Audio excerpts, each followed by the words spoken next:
Hey, what's up? This is Kevin from Kevin's Barbecue Joints, and this one is fantastic. It's with Andrew Castelan from Cattleack Barbeque in Dallas, Texas. He and his wife just recently purchased Cattleack Barbecue from Todd and Misty David. So we get into that. We get into so much. We, of course, talk about his path and how he got there and what he's learned under the mentorship of Todd and why he wouldn't be able to do what he did if it wasn't for Todd. But we also go into so much more. He is so detailed and so thoughtful about what he does. We talk about something that a lot of people are really interested in, and that's his brisket trimming. And you think like you visually have to see it, but listening to it as he talks about it for roughly 10 minutes, it's fascinating, and I think you're going to get a lot out of that. And he talks about the knives that he used. This is just that little portion right there is so stellar and so wonderful. We talk about the pits, and we talk about different menu items and some very economical menu items that they have, and if they're going to be expanding hours. There is so much in this. It is just awesome. I enjoyed it. I could talk to Andrew for another 3 hours. I know you're thoroughly going to enjoy this. I can't thank Andrew enough for taking the time during his busy schedule to share all this with us. So make sure that when you're in Dallas, you do visit Cattleack. You will not regret it. It is one of the best barbecue joints in the country. So be sure to stay safe and visit your local barbecue joint. Good morning. How are you doing? I'm doing good. I'm a little more tired than I used to be, but I'm good. Yeah, that is true. That we'll get into the reasons why you're a little bit more tired, and also too, which was kind of interesting off camera. You discussed how you're waiting on a plumber. Those are things too that were those things. Did you deal with those things prior to you taking over, or was that? Some of them, I was always kind of the handyman, I guess, around here. I'd always be fixing stuff, when warmers would go out or anything like that, rather than go and call someone and spend $1,000 to have them come fix it. I would tinker around with it and see if I could get it working. Are you And good at that kind of stuff? I'd like to say so. I mean, I'm always fixing. I fixed my dishwasher at my house probably 3 times in the last year. I mean, it's which I don't know. Maybe that says something about how good I Yeah. am at fixing things. I don't know. I was But just yeah, gonna say that's very impressive, but then I was thinking, oh yeah. yeah. So no, but it's something I really enjoy doing. I mean, I just like messing around with things and getting them to work. And so yeah, it's messing with the grease trap is nothing new to me. So. Yeah, definitely. And it's probably that kind of lends into you enjoying cooking with pits and different things. And we'll get into Oh that yeah. part of your journey. But I wanted people to know, did you grow up in Texas? Yes, I was born and raised not far from here in Plano, and so my dad still lives at the same house I grew up in, and then I live in a house probably 5 minutes down the road from there. Dallas is where I was born and raised. We didn't have a lot of great barbecue growing up around here. I mean, besides like Dickey's and that's all I really remember eating is Dickey's and Spring Creek. I preferred Dickey's at the time, but Mm. yeah, this is kind of my home, and so I went to school in Austin, but I came back here eventually, and so this is where I've got my family and everything else. This is my home. What was your Yeah, path? Was your path? We went to Austin. What did you go to school for? yeah. I went to Texas Tech for 2 years, and then I transferred to Austin, and that's where I got my master's in accounting and my bachelor's in business. And Uh, so my path was to become an accountant. And so, my dad was an accountant. My brother got his accounting degree, and so that was kind of. And I just wanted a job when I graduated, right? I wasn't, super passionate about anything specifically at the time. I just wanted to make sure that when I graduated, I had a job, and a secure accounting kind job. of always came. Yeah, you're right, and accounting always kind of came naturally to me, and so I did that for about 5 years, and that's kind of the beginning of my career path and as a bean counter. And it wasn't the most enjoyable thing sitting in windowless offices and cubicles and storage sheds that they converted into offices for the auditors. And so yeah, I worked for EY for 5 years, and Uh, I did my time. So yeah. So EY is Ernest and Young, right? yeah, Yeah. Ernst and Young, yes sir. Ernst and Yeah, Young. I think they Ernst. changed Ernest. everyone like 5 or 6, or actually shoot, now 10 years ago, everyone started changing and shortening names. So like Uh, Deloitte and Touche became Deloitte, Ernst and Young became EY, PricewaterhouseCoopers became PwC. Everyone mhm. everyone went this direction of like making things simple, and so now it's technically just EY is the name of the firm. So, Oh, really? I but didn't. Yeah, yeah, shows what I yeah, know. But it is funny how I also think it's funny when people shorten things when it's unnecessary to shorten. Like that makes sense because it's initials. But when people shorten right. words and you're like, you could just say the other syllable. It's not going to really Yeah, yeah. There's I guess some kind of everyone hired the same marketer in like 2010, and everyone said just shorten it. So that's shorten what it. they That's did. what it is. Well, that Yeah. was everything like FedEx. Everything's quick. Were you in the Dallas area? How did you see Well, the barbecue scene grow at all? yeah. So yeah, my first job was in Dallas. Once when I started working with EY, I left Austin. So I guess my first kind of foray into the barbecue world was kind of backing up a bit. My brother went to UT before I did, starting around like 2000s, and so I go and visit him. And I got to eat at Salt Lick and that sort of thing, and that was kind of my first experience into like barbecue that wasn't Dickies, right? Yeah. And so we go and get, we were broke, and so we wait till like 3 o'clock and not eat anything and get the all you can eat Oh yeah. buffet or Yeah. whatever it was called, and Yeah. we would just eat there for like 3 or 4 hours and head home. And then I also went to Stubbs a couple times with them. It was kind of one of the originals, and so that was my first experience like eating like more true Texas barbecue. Hmm. And then I ended up going to UT and myself and started in 2009. And so right around when Aaron Oh yeah. Franklin started his trailer. And so I kind of the first year or two I was there, I was going to Ironworks and some of the Stubbs and some of these other ones that had been there for a really long time. And I heard these, whispers of this guy, Aaron Franklin, cooking up this incredible barbecue. And I didn't really think much of it because I was like, I mean, how good could this guy really be? And so I was like, I felt like I had eaten really good barbecue Hmm. relative to what I grew up with. And so it wasn't until like 2011 was the first time I actually went to go visit Franklin Barbecue.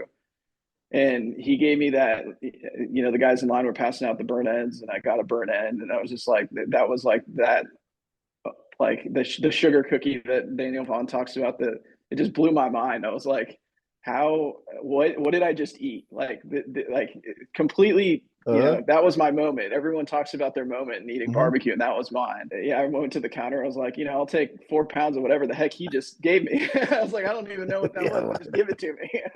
That was kind of my first, experience into eating Franklin. We ended up moving back to Dallas after I graduated and started working at EY. And barbecue is something I really started to love probably around the time I left school, because I guess I was sitting at a computer so much and never going outside that it was kind of like a break for me. Hmm. And so at the time my wife and I were living in an apartment, I would, buy pork shoulders, and I would start them in my oven, and then I'd go to my dad's house, and then I would go and finish them off in our smoker, Mm. or his smoker, because I didn't have time to like hang out there all day to smoke the pork butt. So it's kind of a very strange way of doing it. It's like the No, but reverse of what you probably should be doing. But it was just I just wanted to experience even just a small part of slow cooking, because I'd never really done mhm. that at all. So I did that for a little while, and then my neighbor, so my wife's family has a lake house in East Texas in Cypress Springs. It's Okay. about 2 hours east of here in Mount Vernon. And so at the time, their family had a neighbor right across the street who had some farmland right nearby, and he had one of these really old Oklahoma Joe's smokers, like the original ones, like the like quarter-inch steel, like Oh, all that stuff. And so I got to go visit, and he showed me it, and it was, the door couldn't shut right.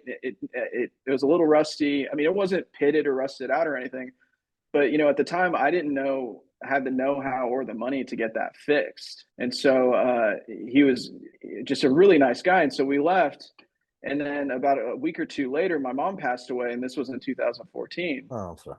And it was kind of like this, my wife or my brother, my dad and I were trying to figure out just to get away from town. And so we went out to that lake house, and sure enough, when we pull up to the lake house, there's this pit sitting right in front of the lake house, completely redone, sandblasted, repainted, doors fixed, everything. And it Oh, was like I couldn't, like he'd given it to me, and I was like, oh, this is like just so crazy that like the timing of this, like, and like I was just so grateful for him and everything. And so I just can't help it. There was like something more there to like the yeah, like a timing. Like it was divine, just too yeah. weird. Yeah, Because this he divine didn't know thing. about. No, I mean, he knew I enjoyed it, but he didn't know. His name is TC. he didn't know TC Hamilton, the most Texan guy I think I've ever met. He didn't know how much of a monster he was about to create by giving me that thing. And Interesting. so, yeah, so I ended up, slowly using it. I never really cooked with wood at the time. And so I was still using charcoal. I didn't really understand how to use it. And so then Franklin came out with his book in like 2000, same time frame, around 2014, I Hmm. think. I started reading. I was like, oh, I have a pit like that I can cook with wood in. I was like, let me give it a shot. And so I cooked some hamburgers, and I was like, "Holy cow, these are incredible!" Like, it was the best hamburgers I'd ever eaten. It was like just these wood cooked smoked hamburgers, and I was like, "Man!" Like, so that kind of like set me on this like addiction of like, "All right, this is the way to cook now." And so that was kind of the way I went about it from there on forward. That was really pivotal. Oh, it was huge. I mean, yeah, a lot of these little moments were really big. And then around 2016, my wife and I went back to Austin and we visited Franklin Barbecue again. This was only the second or third time I had been. And I remember thinking and telling my wife on the way down there, I was like, I'm kind of nervous to go because I had this like this like he's on this pedestal for me. Like it was so good. It's like, how could it be any better? Like I don't want it to be worse, right? Like I don't want to. And so I went there and it was better than last year. I mean, it blew my mind. I'm like, this is absolutely incredible. And then so we asked for a pit, and I think I was there like 4 a.m. or something.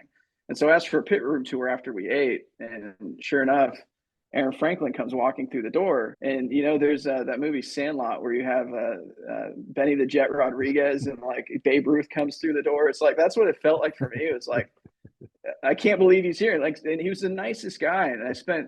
And I talked about my struggles with the airflow on the smokers because those backyard smokers, the airflow is not that great. And he was showing me like his smokers and how they were like how the airflow was working. And so he was giving me some tips on Oh, either that's so like great. increasing the diameter of the smokestack or making it taller. I mean, just and talking about it like just whatever I wanted. And like 20 minutes into it, I was like, man, I'm really sorry to take up so much of your time. I understand if you got to go. He was like, well, I'm just about to go check on some sausage. And so then that led to a 20-minute conversation on sausage because I was wondering why, like at the time, like when I buy fresh sausage at the store, why was never that snappy? And it was because we weren't doing this process of like cold smoking it and Yeah. that sort of thing. Because I would just cook it right on the grill right after I bought it from the grocery store kind of thing or the butcher. And so he walked me through his process on how he made sausage. It's just like this is wild. And then anyway, so like one of the things we also talked about was the smokers. And at the time, no one was really building. This was 2016. At the time, no one was really building them outside of maybe like Austin Smokeworks Hmm. because this was really before Moberg came on the Oh scene yeah. and anyone else. But he talked about it with such like it was no big deal. It was like to build these things. And so he gave me this confidence that I was like, well, if he says I can do it, I might as well do it. And so we drove back to Austin or drove back home. And then the next day I drove to Sherman, which is an hour north of here. And I went and picked up my first 500-gallon propane tank. Really?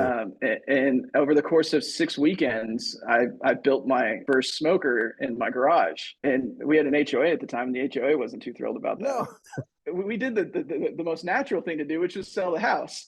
Yeah. Well, you have to. Yeah. That's Yeah. well, like, yeah. If they get upset with like trash cans being out for an extra hour or something, yeah, they would be upset with the Oh pit. yeah. Well, but now, did you have all the tools? Were you because I know like No, not I have one of really. my I mean, questions so is welding. Like I knew you knew how to weld. yeah, so I dabble. I primarily, at least at the time, what I was just doing was I sourced all the materials, right? And so there was a metal shop not too far, about 30 minutes from Plano or Dallas, that I went and bought all the materials that I was going to need, like the flat bar, the angle bar, all that stuff. And then I did all the cutting myself. And then I found this guy, a mobile welder on Craigslist. And most of this stuff I bought off Craigslist too, by the way. Funny enough, he comes up and he introduces himself for the first time. His name's Angel. I'm like, this is just weird, man. Like your name's Angel? Like this is cool. And so anyways, and Uh, so he helped me on the welding side of things get the smoker together. And then primarily the design for it was 100% watching his PBS documentary on building smokers and his book. I can't even tell you how many hundreds of times I watched that PBS documentary on building it and how many those pages in his book that talk about building the smoker. I mean, that was it. Like that was what I 100% That's focused so on great. building this Was the thing. PBS one where he was outside and he had like he put stuff in the like soap or something to make sure that it was Yeah, yeah, yeah, yeah, yeah, yeah, yeah. yeah. To make sure you don't blow I yourself watched up. Yeah, yeah, I did the same thing. And I got pretty drunk right before I cut into it, just to make sure. I was like, well, if I'm gonna go out, this I'm is going out it. with a bang. But yeah, it was fun. And so, so we got it done and built, and we ended up moving into a house in Plano that doesn't have an HOA and a little bit more land relatively, Yeah. at least a spot for the smokers. And then around that same time period, I quit EY and left there and started working at 1050 Barbecue, which is a place over here in Richardson. Mm-hmm. At the time, it was still pretty good, I think. They were still doing a lot of things right. And so I was there for about 9 months. And this whole plan when I left EY, my plan was to go and open up my own barbecue joint. Like that Okay. was, there's no reason to go from the paycheck I was getting at to, I think at the time, like $12 an hour at 1050 or something. I don't know. Without like having this plan of opening your own spot, because I wanted to learn the business, right? I didn't just want to go and open it without having any concept of what, because I'd never worked in a restaurant. If you've never worked in a restaurant, you have no idea what you're getting into. Yeah, exactly. Yeah, you definitely don't know. It's not like any other business. Yeah. No. And so I worked there for about 9 months. And then around that, somewhere around 6 months, I was like, well, what if I like could get a job at Cattleack? Because I knew so much about the reputation, and they had just become, I think, number 3 on the list somewhere around that same time frame. And I remember like trimming briskets at 1050, thinking, man, that'd be so cool if I could trim briskets at Cattleack. Like I was like this is like so like that was like a driving factor. And so once I saw they had a job posting, I applied. Fortunately enough, Todd gave me the chance to hop on board. And so for the first 6 months or so, is washing tables and sweeping floors and scrubbing grease mats. And I don't think I even stepped foot into the pit room for probably at least 6 months. February 2018 is when I Okay. think I started at Cattleack, because I've been there now for about just 5.5 years, more or less, almost 6. But yeah, so I was doing that for 6 months, and then I just kind of slowly kept working my way up. Worked real close with Todd, and eventually became one of the main cooks. There's 2 of us here really that do most of the cooking. So it's been this crazy ride for the last 5 years that's now led to where I am now. Yeah, which is crazy. And we'll Really, get this crazy ride for the last 10 years that's led yeah. to this place now. Yeah, So but there's lots of things that had to happen and that actually did happen to make yeah. that. And that's kind of one of these things that I've learned through doing these is that like there's these if you took a right turn instead of a left turn or whatever Yeah, it's wild. All these. I've joked that from the Blues Brothers, we're on a mission from God. Like I've said that to myself so many times, over the course of the last 8 years or so. It's like I'm on a mission from God. Like yeah, it's like I felt like, and it also, like I said, it all weirdly enough started more or less when my mom passed away. It's like the week my mom passed away, everything from that moment on completely changed. isn't that And so wild? it was there's just too many strange things that happened to get to where I'm at today that I'm really thankful for. I realize that something is Yeah, beyond my power that's yeah, controlling some of it. yeah. In the universe, like kind of has a path for everyone. Well, at that time, did Todd have all those pits? Did you guys have? I thought So Todd had the mill scale, but he's added some. So when I first started working here, we had 3,000 gallons and a small pig cooker and a 500 gallon on a trailer. He's since sold the 500 gallon on a trailer, and now we have, and I think the small pig cooker he took to his house. He's since added another 1,000 gallon smoker, a bigger double tip cooker on a trailer, so it's 2 BQ grills on a trailer. And then we also added the mill scale beast, the coal maker, yeah, the incinerator, the whatever you want to call it. So that's where we're at right now, is the 4 1000s, the pig cookers, and then the beast, and then we have like smaller just grills and stuff like that yeah, that we yeah. play around with sometimes. But and then we also have an indoor rotisserie smoker that we use for ribs and that sort of thing. I think it's made by Old Hickory. Oh, And so I it's, didn't know but you had that. it's a gas assist. So like we use the gas to get the fire running, but once the fire's running, we cut the gas off and just run it as a wood fire rotisserie. We have quite the arsenal. You do. Yeah, that tour that Todd gave that I'll put a link to that below. That was just so amazing. Like I was Yeah. shocked. And a lot of people have said like, oh, that part was my favorite part, was because no one knew what you guys had. And do other people have that mill scale, or is that just something you guys have? We were the first ones to get one built. So I worked with mill scale, and Matt and I kind of together designed Oh, that cool. burn box. It took about a good while. It's funny is it looks really simple, but there's a lot of thought that goes into building because I had a ton of experience cooking pigs and a ton of experience working with burn barrels, right? So I knew where their weaknesses were and where they failed and how to beef them up. And so I learned from that, and my experience understanding how burn barrels failed, and Matt's experience with welding and just his vast knowledge in the barbecue world, we kind of put our heads together and came up with this plan for what's something that is essentially indestructible. And so, That's killer. yeah. And so I think since then, though, I think he's now, I know like Truth has like a version of it on his trailer that he had them build. And I've seen some other ones, Oh, like smaller versions that they built. Honestly, ours is excessive.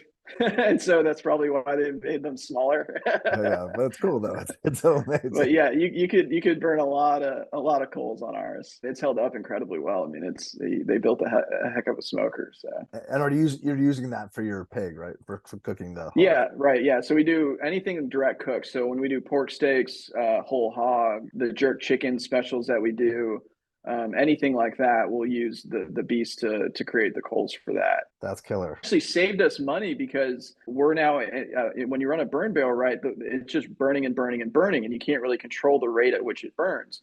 The nice thing about this the beast is I can close down the dampers and close down the doors, so that way if I've got enough coals, I don't have to keep burning it at the rate it would normally do if it had free oxygen. And so it's That's paid for itself, funny enough. And so I tell people, like, anyone who's ever asked me about it, like, I'm like, I can't recommend it enough because it will eventually pay for itself just in what you're going to save on wood costs. that's amazing, and it looks killer. It looks Oh really yeah, yeah, cool. that helps too. And yeah. So can you talk a little bit about Todd, and then talk Yeah, about how this came about? Like, were you thinking recent? I guess let's just can you talk a little bit about Todd and Misty? yeah, for sure. Todd is one of the most demanding people I've ever worked for, in a good way, which is the thing I really honestly admire him and respect about him the most is there is no we're good with the way things are, right? It is a nonstop. How do we get better? How do we innovate? How do we, just keep improving every single day? And so he's been an incredible mentor to get to work under. And I wouldn't honestly be, at the level I'm at without him. I mean, I would never have taken trimming to the level I take it at. I would have never taken cooking to the level I take it at. It's because he doesn't let off the gas. It is a even though this is his retirement project as he claims, he's in love with it. I mean, he cares deeply about barbecue and cares deeply about the customers, and he looks at everything through the eyes of not necessarily like what is it going to cost me, but what do I need to do to be better? Like that's all he cares about. Wow. And so he's been incredible to work for. And then, Missy's been probably one of the best people persons I've ever met. I Hmm. mean, she's incredible with customers. So kind. She's oh yeah, super kind. I mean, she used to handle a lot of like the hiring and all the back end stuff. And so an incredible like an incredible person to represent the company for sure. Yeah, I mean, it was really good working for both of them. I mean, I think some people wouldn't last here because if they were just here for a paycheck and just here to, get the job done and go Yeah. home, you would kind of get chewed up and spit Yeah. out. Like you Mhm. wouldn't survive here. But like I said, that's one of the things I've really enjoyed about working here is how relentless Todd is on never just being satisfied with anything.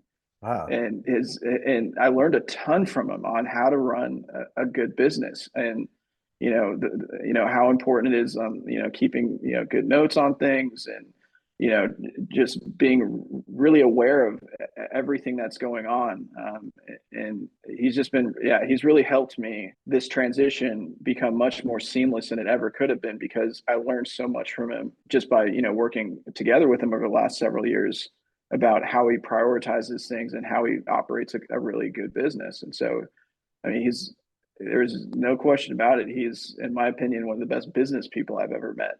I mean, Wow. he's smart. He's real smart. Yeah, And he's really so, smart. Yeah, no. yeah, I mean, and you don't create what Cadillacs become Mhm. without, having that really strong business mindset. Yeah, it's been fun. We've had a lot of we butt heads plenty of times. I mean, but we always kind of come back and sit at the table, and we're always good at the end of the day, right? We always, because we always have the same objective, right? We're both trying to achieve the same goal, and that's just to get better. I joke that I never really met anyone who loved barbecue as much as I did until I met him, and it was like, wow, he's at a different level than I am. Like he's just incredibly passionate about it. I mean, he's always watching videos on it, reading about it, like studying it. He's always trying to get ideas, and I mean, it's really fun working under him in that respect. Is because I work for someone who is so passionate about it,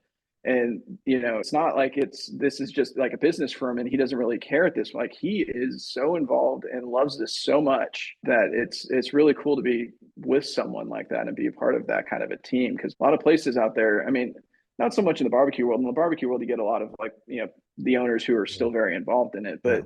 but in the business world, I think a little less common to have owners who are that invested in what's going on. Yeah. So That's how you've been able to stay so consistent and to stay up there with the quality that you've done for all these years is because of that determination and passion. Obviously, oh, for sure, for it, sure. but it's interesting to hear it from your side and to hear that because I've interviewed him a number of times and Yeah. I could hear it and I could tell, but you don't hear it from within and from Oh, working with yeah. him. So was he grooming you to take over, or like how did this transition? Because I never felt like he was, whenever I talked to him, or I never got any inclination that he was going to transition. Was this something that could you feel it, or could you tell that there was something going on, or were you? Yeah, I mean, we had talked about it over over the years. I think the timing in the past just wasn't right, because coming to terms on purchasing a business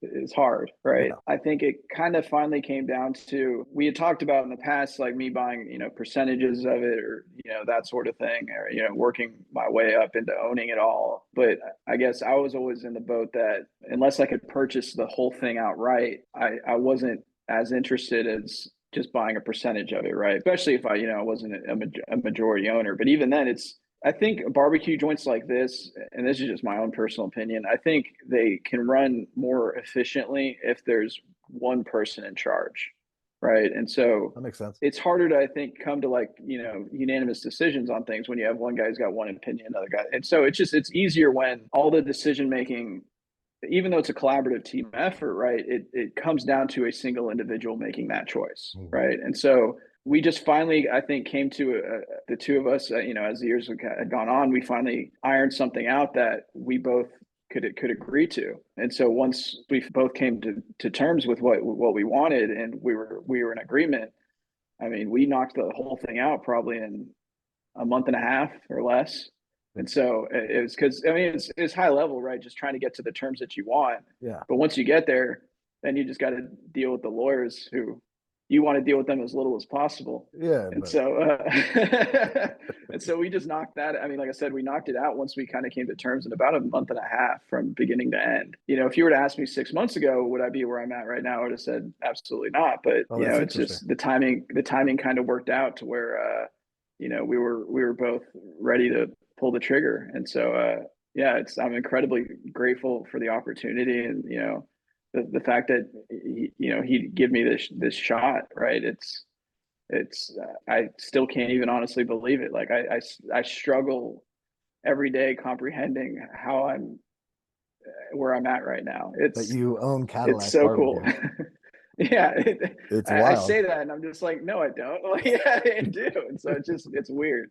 But no, I mean, and he's been unbelievably helpful through this transition. I Mhm. mean, he's been so good at helping me figure things out, and you know dealing with all the the accounting back end and stuff, and getting the vendors set up and everything else. And so, and he's still an incredibly vital role to this whole Mhm. thing. I mean, there's no timeline at all for like, him to leave or anything like Yeah, that. I was gonna ask. Yeah, I think it's just more he'll have, Misty, and they've always talked about traveling more and doing like just having more freedom, right? And Mhm. the stress that comes with owning this place, right? Like is now not on their shoulders, right? And Mhm. so the stress comes down a little bit as time goes on, and they have more time, because a lot of like what they used to do is now on transition to my plate, my wife's plate.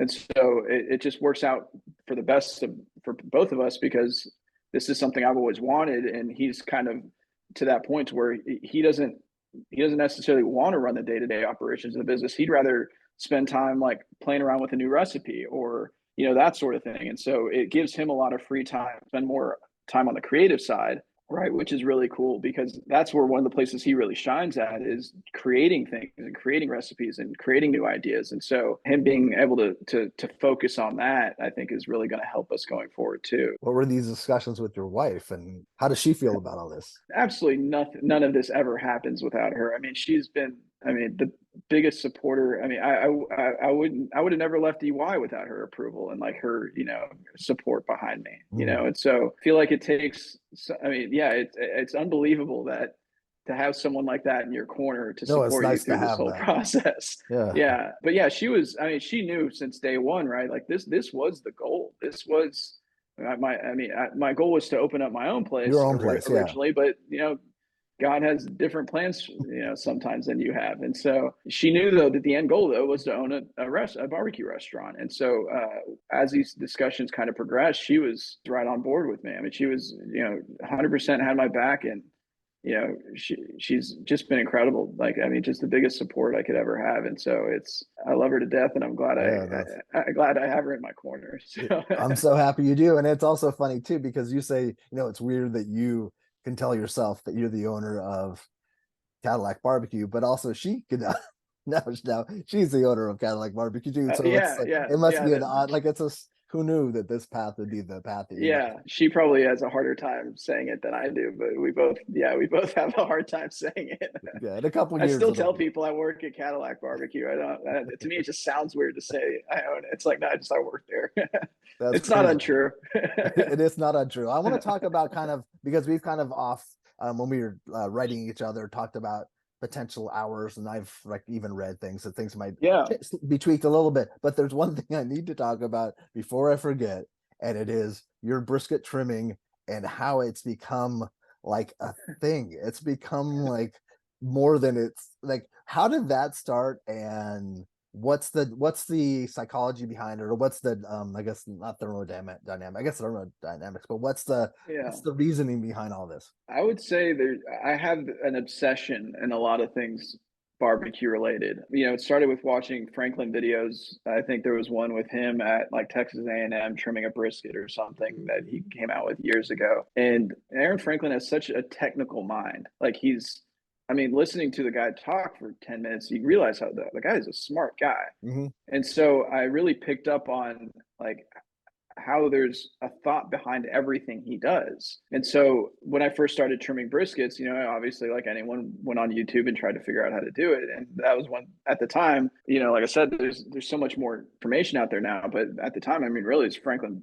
was probably one of the few guys who had a trimming brisket video out Yeah. there. I studied it kind of like I did with his other videos at the time, and just like got it down to like every movement, and studied every single thing he did, like what direction he was moving the knife, like at what points when he was like, whether he's on the flat or the point, how he was holding the knife, how he's moving Oh, the knife, like not just like what he was verbalizing, but what he was actually physically doing. I don't know. I just got obsessed with this, like I love creating it. this perfect thing, and I mean, I've even studied like, and this sounds just crazy, but like I've like looked at like unfinished works by Michelangelo and like his sculptures, and looked at like, okay, what was he doing to create these sculptures? Like, how did he go about it? Right? Was he like doing one section and finishing it completely, or was he going through the entire thing and slowly working its way around? Like how was he going about Yeah. finding this gem in this piece Yeah. of marble?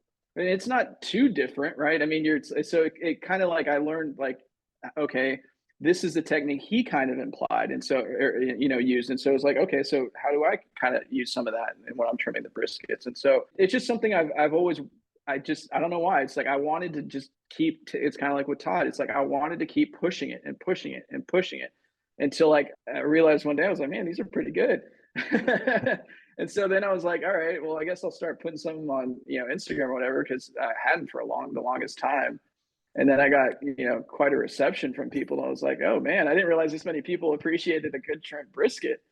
And so, yeah, Who would have it's been thought fun. that? I mean, yeah, no, it's crazy. And so I've had a lot of people, reach out to me, and I'm grateful for the support. And it's, if I could leave my mark on barbecue in any way, I mean, even if it's trimming briskets or whatever, like that to me is just so cool. To me, it seems, and I'm not saying I take credit for it at all, like, but to me, it seems the briskets that people are trimming today versus the way they were trimming them 3 to 4 or 5 years ago is on another level. Oh Like yeah.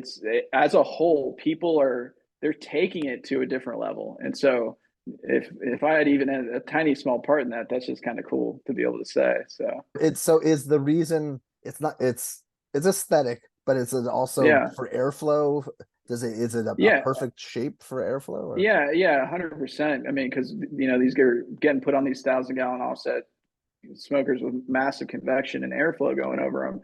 And so, a lot of it too was from looking at finished briskets and going, okay, well, this is picking up a little bit too much smoke here. This is getting a little bit too dark or whatever. And so you kind of then study that and go, okay, how do we make it so that there is zero resistance on that thing? Like, our Austin Smokeworks smokers, and I don't know if any of the other guys are doing this that currently build smokers, but the entire inside of the smoke chamber has completely been sanded down. So like there's nothing to catch air in any way inside that smoke chamber, because a 1,000-gallon propane tank has these like bands that go around it and all kinds of stuff that could yeah. catch air. Austin Smokeworks like completely like gets that to nothing. And so it's the same kind of concept of like, making sure that nothing's catching on anything. And you just got this, I always pictured like a portion, like a wind tunnel.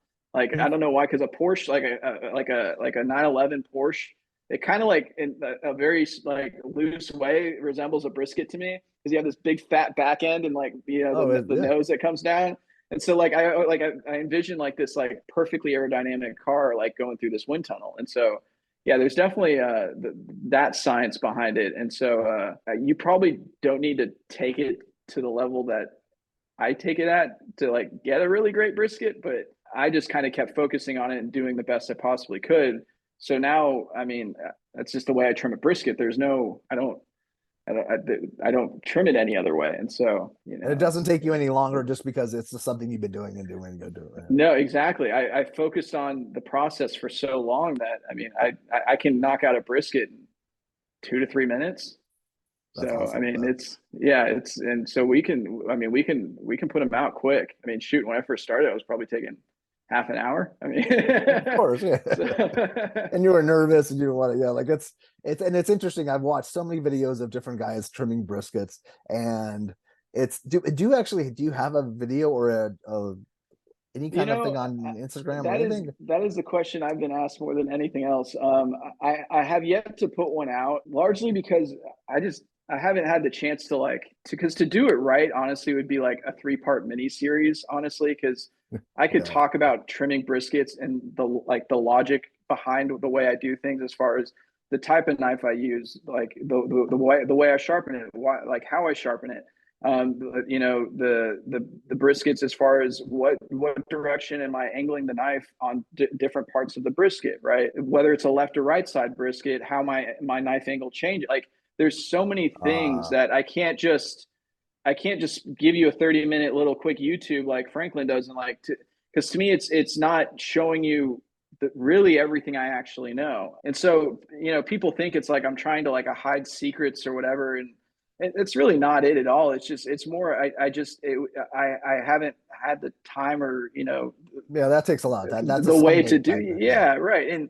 And I would want to do it, if I ever did it, I'd want to do it the right way, right, where I really made sure I was really methodical about how I created this video and made sure that it was really done so that it represents exactly what I'm doing. Yeah. And so I'll get around to it one of these days, but Not yeah, it has yeah, nothing to do with, yeah, it really has nothing to do with me like trying to like be secretive or anything yeah, like that. It's just, I just, it's not my priority right now is yeah. making And you YouTube sort videos. and you sort of bought a restaurant, and it's Yeah, and the yeah, holiday right. season and the holiday season's upon you. Like it's there's like 2024 probably makes a little bit more Yeah, sense. there you go. There you go. Okay, yeah, But but I there's so do, many great guys out there. I mean, you got Joe Yim, Chuds, Franklin. I mean, yeah. yeah, there's so many guys out there that have fantastic brisket videos. And so, anytime people ever ask me, I tell them, I mean, there's a lot out there. And the other thing is too is, I mean, I've probably trimmed, I don't know, 65,000 briskets or something like that. I mean, I don't somewhere in that ballpark, right? Wow. And so, you know, at the end of the time, at the end of the day, it just takes time. I mean, you got to get the reps in. I mean, you trimming 10 briskets, you're not going to trim them the way I do. I mean, you just don't have like that, like the knife in my hand feels like an extension of me. Like I can literally hold my hand right now and feel the knife in my hand. Like, and so that just takes time to get to that point. Yeah. So, What yeah. type of knife are you using just for that, or do you use different knives? So, I use and I've never actually publicly told anyone this. Do So you this is going to be, do you want to, or do you? no, I don't mind. Because like I said, at the end of the day, I can tell you the knife I use, but whether or not you can use the knife like I do No, is a exactly. Yeah. different thing, right? And so, and honestly, I think you'll cut yourself pretty easily using the knife that I use, I think. But anyways, I use a Victorinox 8-inch fillet knife. So that's what I use. And so, you know, some of these guys use, I've seen some guys use like a brisket trimming knife, like a standard brisket trimming knife, not the like the ridged one, but just like the slicer. Yeah. And then they'll combine that with like a 6-inch curved Hmm. boning knife. That to me takes way too much time because if I'm taking one knife, putting it down, grabbing another knife, I don't have time for that. And so I kind of found this knife that to me was the best of both worlds, was using this 8-inch, so a soup like a really long straight fillet knife. And so you got to be careful with it because if you're like you can screw up a brisket really easily because the blade's so long. Hmm. But once you learn it, once you figured out how to use it, it's really great. Oh, And that's so cool. and one of the things is Michael Wynett from Florida's Barbecue way back when he used to make this trimming video of him cutting it with with a brisket slicer. And man, it was like poetry watching that guy trim a brisket. It was so beautiful. I'll And look for so that. it was around that time frame that like I started thinking to myself, well, what's a knife that I can use that can kind of replicate that, but doesn't require me to like use two different knives. And then the other thing that's really nice about it is, so it's an 8-inch fillet knife that's really long and it's really narrow. So the nice thing about it being really narrow is there's less drag. So like when I'm going through and trimming a brisket, like if you have a really like wide blade, like the wider and wider the blade gets, the more drag as you're That pulling makes that sense. knife through the brisket, right? And so when you're trimming God knows how many briskets, right, that drag will wear you out, right? And so it's kind of like using a light shovel versus a heavy shovel, right? Like it's the same kind of concept. And so that was one of the other like things I was thinking through was like I need also a knife that has less drag when I'm pulling it through. And so it was kind of a combination of like what I'm looking for in a knife that led me to finding that knife and using it. So, Wow, that makes but sense. that'll be part of my brisket trimming video one of these days. Well, thank you. So, Yeah, people will actually physically be able to see it, but that was so. Thank you for yeah. that because I no, No, yeah, I I figured dig if I'm knives ever going to too. say it, I might as well tell it on a platform where a lot of people can hear it and not, Yeah, you know, just a few followers or something. So, it's fun. I dig knives. I'm always interested in what people are using for because it's across the board. People are using wacky stuff to oh, yeah. the cheap stuff, and then people also like are spending like $300 on it. It's like a Yeah. whole, and people collect knives. It's a whole. There's Oh, a whole. yeah. There's a whole thing, and Oh like yeah. seeing. I love seeing the knife rolls. I'm pretty simple. I essentially use that. I'll use like the 8-inch like scimitar or whatever to like break down like meat. And Mhm. then you know, just your standard, you know, brisket trimming knife, like bread slicer. So I mean, on a weekly basis, I mean, those are the three knives I'll use. And really I don't use anything else. I don't complicate things too Yeah, much for myself. I mean, and I guess obviously like if I like, you know, is processing vegetables and onions, I use, you know, your standard butcher's knife, but yeah, you yeah. know, that's about it. So, but honestly, to me, what's the most important thing is a sharp knife, not necessarily like a super fancy knife. Fancy knives are great and all, but if it's not sharp, it doesn't really That's not. Yeah, yeah. matter. And then yeah, well, we could go down the rabbit hole of sharpening if we uh, wanted to, but oh yeah, I'd rather oh get yeah, into at least this sure. to the hours that you're open right now, and then what are you kind of thinking?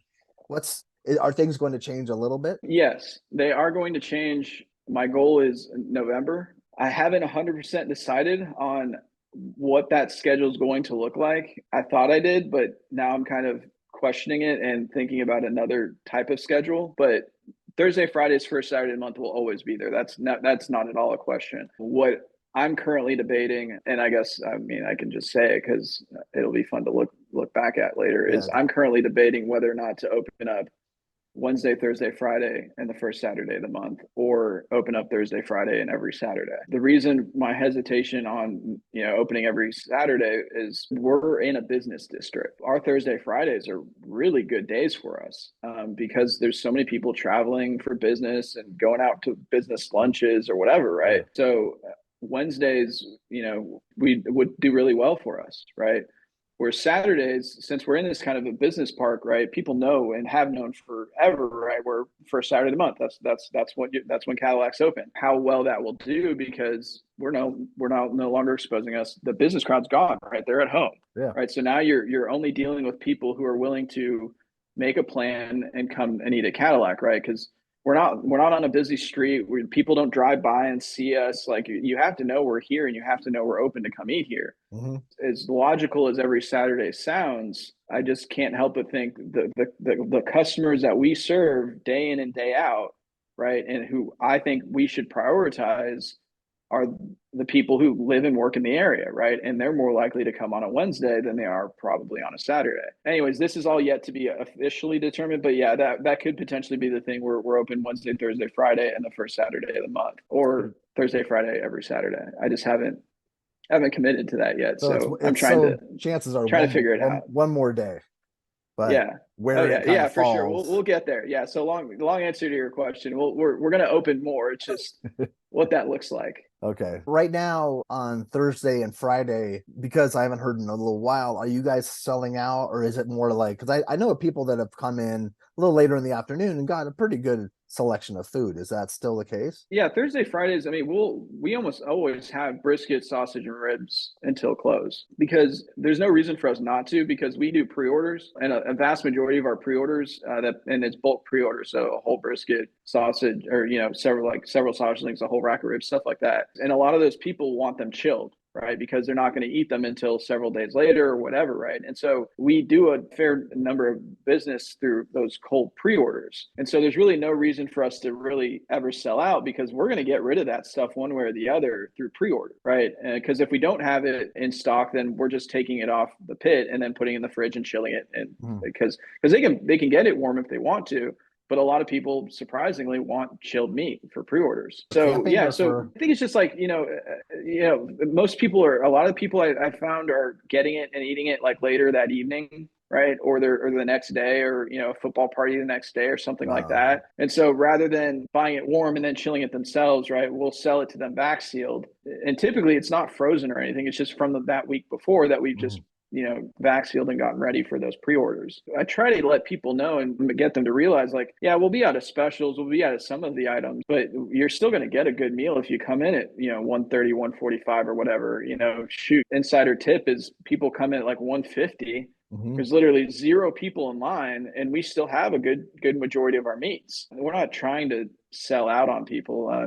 We definitely want to feed them, and then just there's really no good reason for us to have that business model where we do sell out every day. And so, What time do you guys close? 2 o'clock. Two Yeah, o'clock. Okay. yeah, So yeah. that's kind of an ideal little sweet spot if people want to come in and Oh yeah, yeah. If you can, anytime between like 1:45 and 2, you can probably just walk straight in and maybe wait 5 minutes and yeah. you know get a brisket sandwich and whatever you want, and you'll get fed and you won't have to wait too long. What about the people that show up at 2:15 and knock on the door and Yeah, it depends, so I guess, on I'll that I'll day. still try to be nice. I mean, because I get it, man.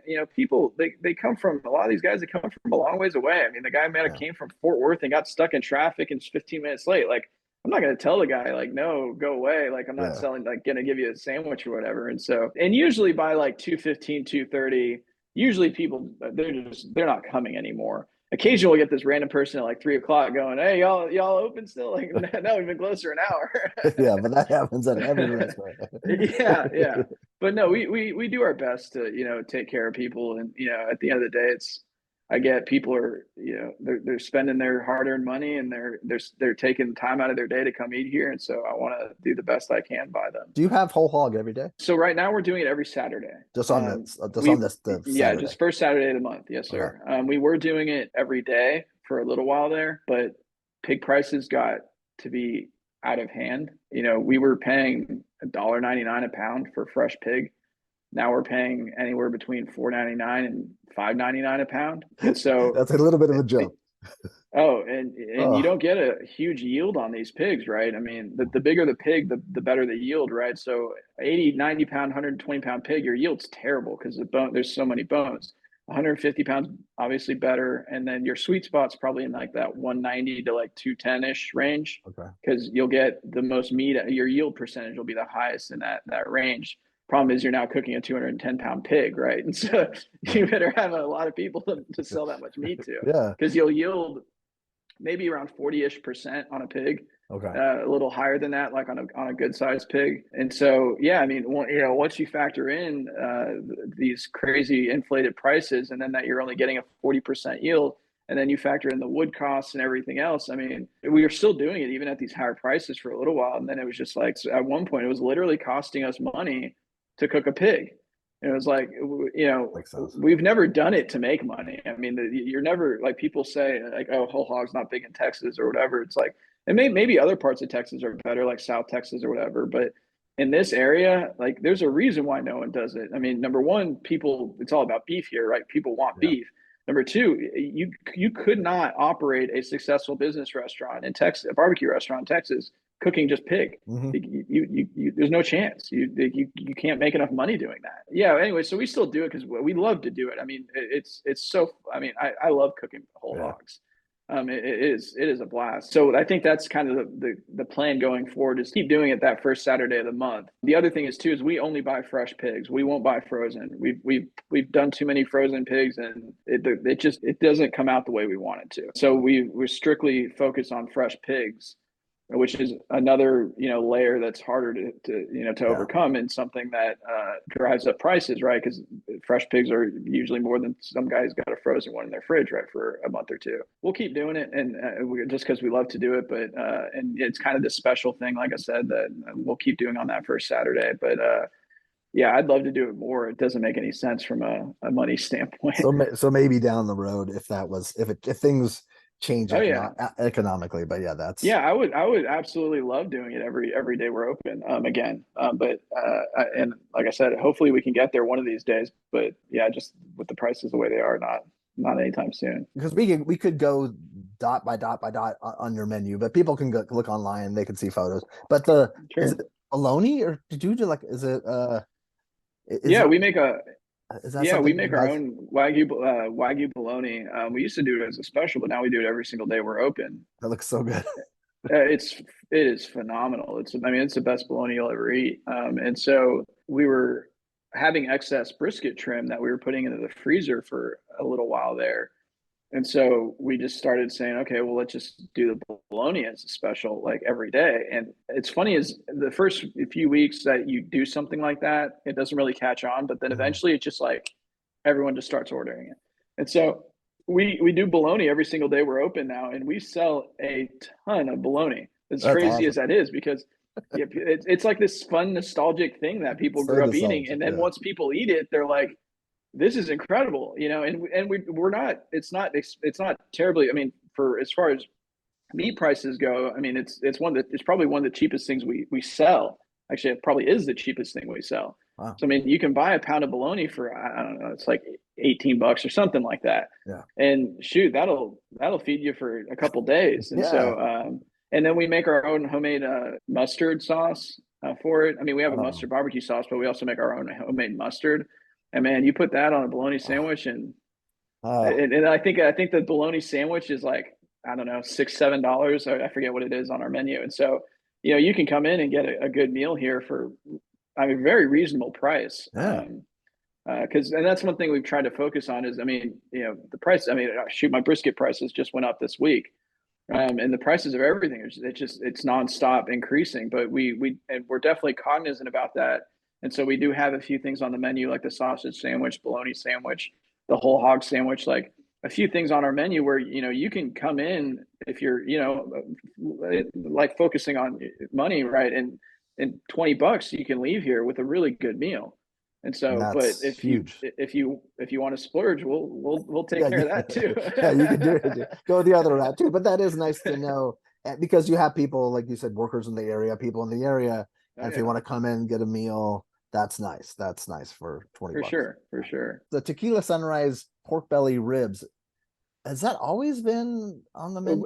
We've had them as a special shoot since I started working here. Okay, because I think I It's a very unique cut of meat that isn't really readily available. We have a really great relationship with Compart Duroc, who supplies it for us. They cut it for us, and so we request it like 2 weeks in advance, and then they go and they process it for us. oh cool. But yeah, it's essentially a belly on, like rib on, belly on, skinless. So it's like a belly like that big, right? But then it's got the spare ribs attached to it. And so, Oh, man, it is. So it's essentially once you get it, it's a spare rib with a massive cut of belly on top, oh, and then yeah, then we hit it with like this like sweet heat sauce on top of it, and man, it is, in my opinion, it's one of the best cuts in barbecue. I think like Leroy Lewis is doing them. I think there's a couple other places that are yeah, there's doing them, but one or two other places I'm trying to think. Not that yeah, style, but yeah, right. Yeah, everyone's kind of got their own little yeah. take on it. Hmm. But man, it's so good. And I think the only reason why you don't see more people doing it is just because it's harder to get that cut. Yeah. But yeah, it's lights out. Like, Yeah. and Yeah. Oh, it it's looks impressive that to way. look at. It's like the beef rib, right? Like you see it and it's like, huge. And you're like, oh my gosh. And so people are like, yeah, let me get that, Yeah. What is it? So Yeah. Like, I want it. Yeah. yeah. Definitely. Oh yeah, Oh, no, it's funny. Like last week, we still had like a tray of them left, and we had like 45 minutes till we were closing, and I literally just like every single person that came up was like, hey, do you want to try pork belly rib? Hey, do you want to try pork? I'm not kidding, I sold 15 in a row. They're just really? like every time it's this side, like, yes, like it's like they were getting a brisket sandwich and they see this, yes, give me one of those too. So, Oh, that's so great. No, I want to try that so badly. And I was looking at the last week when I was doing some research more for I'm like, what? I haven't had it that way ever. So yeah, man. that'd be cool. So you have that every day, right? Yes, no, so we try to do that once a month. Once a month. So Okay. that's one of yeah, that's one of our specials. We have the typical meats that you'll see anywhere every day, and then we'll do pastrami, beef ribs one week, and briskets the next, and that'll rotate every single week. And then occasionally we'll rotate pastrami burnt ends in there. And then as far as the specials go, we'll do the pork belly ribs, the jerk chicken, the jerk pork. We have a few different things that we kind of tinker around with that. We'll do the pork steaks, stuff like that we do a little bit less often, but we try to get them at least once a month. And I So think saw jerk rib tips, I think too. Was that something? yeah, the jerk rib tips are they're so Those good. look so They're so good. uh We played around with jerk pork for a while. We played with jerk pork spare ribs. We played with jerk pork steaks. We played it with a few different ways, and what we found was the jerk rib tips really worked the best because it was like this small cut of meat mhm. that really penetrated with that jerk sauce and that marinade that we put on it. And so it's kind of fun. It's kind of like eating like a jerk chicken wing, but Yeah. pork. It's so good. Do you guys make your own sausage? Yes, Jacob is our sausage king here. I mean, Okay. in my opinion, he's one of the best sausage makers there is in Texas. Period. Like Wow. he's not really on Instagram, doesn't have much of a presence on any of that sort of thing. But man, I can say he's one of the best guys out there to make sausage. I Okay, mean, he's cool. incredible, incredibly talented. And yeah, so we're making, a hatch chili sausage, like a mild sausage that we do, and then a spicy sausage. And so we'll have those three every day, and then we're typically rotating like a boudin and andouille Oh, sausage, cool. just some kind of chorizos. We'll do the bologna every day, so we're kind of constantly just rotating in. Oh, We do a lamb and fig sometimes, that's really good. whoa. And so yeah, we have our three standard ones, and I forgot my favorite one, triple B, beer bacon and beef sausage. It's got like a dark beer in there with with bacon and obviously our Wagyu beef that we put in there. And Uh, oh, it is so freaking good. that So sounds. we do that like once a month. But yeah, so we have a pretty good rotation on our menu, that because we one thing I also really love when I go to a barbecue joint, right, is I mean, I like to try new things. I like to try things that are interesting, right? And so I recognize that there's people who come a lot of times for our pastrami beef rib, or for the pork stick, or for the pork belly rib, right? And so we try to make sure that we're kind of always keeping it new and fresh every week, so that way, we're bringing in those people that are looking for these, more Yeah, unique things. So that's awesome. it's fun. Yeah. You're in Dallas, but what you're in an area that's because it comes up differently. There's another name for it, right? Farmers Branch. Farmers Branch. Yeah. Yeah, technically we're in the city of Farmers Branch. It's Okay. it's really confusing because we're in the city of Farmers Branch, but we're under a Dallas zip code. And then we're like a stone's throw from Addison, which a lot more people recognize than Yeah. Farmers Branch. Mm-hmm. And so, like, like anytime I tell, like, a lot of times when I tell people where we're at, I'll just say Addison, just because they know that gives them a better, like, specific location of where we're Okay. at than Farmers Branch does sometimes. But yeah, we're within Farmers Branch city limits, and that's kind of the city technically that we're in. Okay. So So is it kind of like because I'm in Woodland Hills, but we're in LA County, but so you could put Los Angeles like on the letter. You could right, write Los Angeles, California, and right. as long as my zip It, code's on it or something. It's Exactly. Yeah, you could write Dallas, Texas on to when you're sending mail to us, and it'll still come to yeah. us. So, Okay. but yeah, Because anyways. But yeah, it's a really good.